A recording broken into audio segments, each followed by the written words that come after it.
숫자 5 산자와 죽은 자를 구별하는 하계의 5대강에 얽힌 사연을 들려드린다.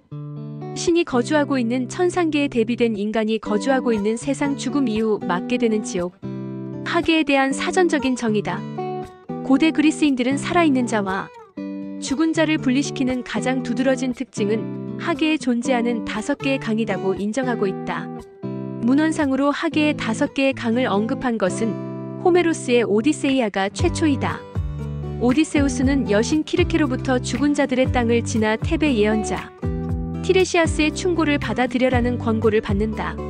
이때 키르케는 아케론으로 들어오는 지류 중에는 플레케톤, 코키투스, 스틱스 등이 있다고 덧붙여 지옥을 흐르는 강들이 유기적인 관계를 맺고 있음을 짐작시켜준다. 레테는 망각의 강으로 동서양 문예물에서 단골로 활용되고 있는 곳이다. 그리스 작가 베르길리우스는 저서 아이네이스를 통해 죽은 자들이 환생을 목전에 두고 이전의 행적을 모두 잊기 위해 레테의 강물을 마신다고 묘사하고 있다. 단테는 신곡 지옥편 제14장을 통해 인류의 비극을 상징하는 크레테의 늙은 거인이 흘린 눈물로 인해 하계의 강들이 생성됐다고 말했다. 레테는 천국으로 향하는 영혼들이 물을 마시고 모든 죄의 기억을 씻겨버리는 축복의 강이라고 칭송하고 있다. 스틱스는 호메로스의 일리아드에서 맹세의 강으로 언급된 곳 펠로폰네스의 아르카디아 지역을 흐르는 강이다. 올림포스 신이 티탄족과 결투를 벌일 때 스틱스 강에 거주하고 있는 요정의 4명의 아이들인 질투, 승리, 권능, 권력이 적극적인 도움을 준다. 이에 대한 보답으로 제우스는 모든 신들은 중대한 서약을 할 때는 스틱스 앞에서 할 것을 공표하게 된다. 이런 연유로 사자 이리스는 신들이 맹세를 하는 의식을 치를 때는 스틱스 강물을 황금잔에 담아 전달해 주었다고 한다. 스틱스 강물을 두고 맹세한 것을 지키지 못했을 때는 숨도 못 쉬고 1년 동안 누워 지내야 하고 9년 동안 신들의 회의 참석이 불어되는 징계를 받았다고 한다. 스틱스 강에는 죽은 자들의 영혼을 운송해주는 뱃사공 차론이 있다. 아케론은 비애의 강이다. 그리스 북서부 이피루스 지역에 흐르고 있으며 사자의 신 하데스와 여왕 페르세포네가 통치하는 지하세계 관문 역할을 하고 있다. 세계의 머리를 갖고 있는 흉측한 감시견 케르베로스가 하데스 왕국 입구를 지키고 있다.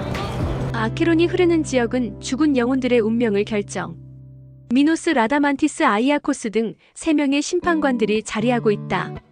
순결한 영혼들은 이상향 엘리시안 필드에서 풍족한 여유를 맛보게 된다.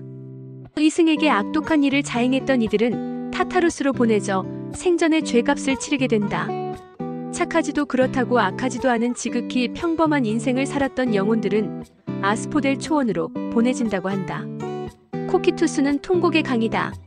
이곳은 친인척, 조국, 은인, 친구나 동료 등 4가지 배반자들이 얼음 연못 속에 갇혀 고통의 눈물을 흘리는 곳이다. 지옥 밑바닥에서 징계를 당하고 있는 루시퍼가 거대한 날개 짓을 할 때마다 일어나는 찬바람 때문에 빙하가 형성된 것으로 풀이됐다. 플레케톤은 불의 강이다. 이곳에서는 강도, 폭군, 살인자 등 타인에게 폭력을 행사한 이들은 활활 불타오르는 듯한 끓는 피로 이루어진 강물에 잠겨 징벌을 받는다.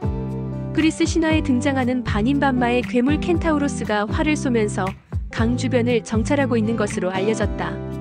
존 밀턴의 서사시 신라권 1667편 577장부터 581장에서도 지옥을 흐르는 5대강을 언급하고 있는데 그 주요 내용은 아래와 같다. 죽음 같은 증오가 흐르는 혐오의 강 스틱스, 검고 깊은 비애와 눈물의 강 아케론, 슬픈 흐름 속에서 소리 높이 들리는 통곡에서 이름을 따온 코키투스, 분노로 미쳐 날뛰는 그 불의 물결, 사나운 불의 강 플레케톤. 밀턴은 저주받은 영혼들은 망각의 강 레테의 물을 영원히 마실 수 없는 징벌을 받는다고 덧붙이고 있다. 5대강의 존재는 영화와 팝계에서 꾸준히 언급되고 있다. 니콜라스 헤이덴 감독의 아케론 2007에서는 몽유병을 앓고 있는 청년 코메키스 와일더의 꿈속에서 자신이 이상형의 여인을 만나지만 감당할 수 없는 과제가 주어지면서 처연한 슬픔에 빠진다는 내용을 통해 통곡 비애를 상징하는 아케론의 상징적 의미를 떠올려 주었다.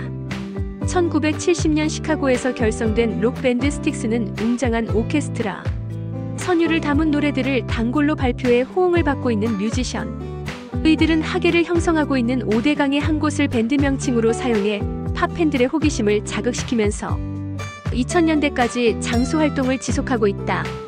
대표적 히트곡 더 베스트 오브 타임즈는 오웬 윌슨 주연의 홀 패스 2011 주제곡으로 활용되고 있다. 아담 샌들러의 코미디 빅 데디 1999에서는 블루 칼라 맨, 베이비, 더 베스트 오브 타임즈 등 이들 밴드의 주요 히트곡이 모두 삽입곡으로 들려오고 있다. 장길수 감독의 레트의 영가 1987는 27세 잡지사 여기자 희원 윤석화은 과거 연인 민승우 신성일과 고아원 출신이라는 것을 알게 된 뒤 연정을 느끼지만 결국 부모의 성화로 송윤식 기룡우과의 청혼을 받아들이면서 느끼게 되는 갈등을 담고 있다. 이 영화에서 지금은 화가로 활동하고 있는 옛 연인의 과거를 알게 되면서 헤어날 수 없는 동정심과 연민을 느끼게 된다는 여주인공의 심리를 묘사해주고 있다.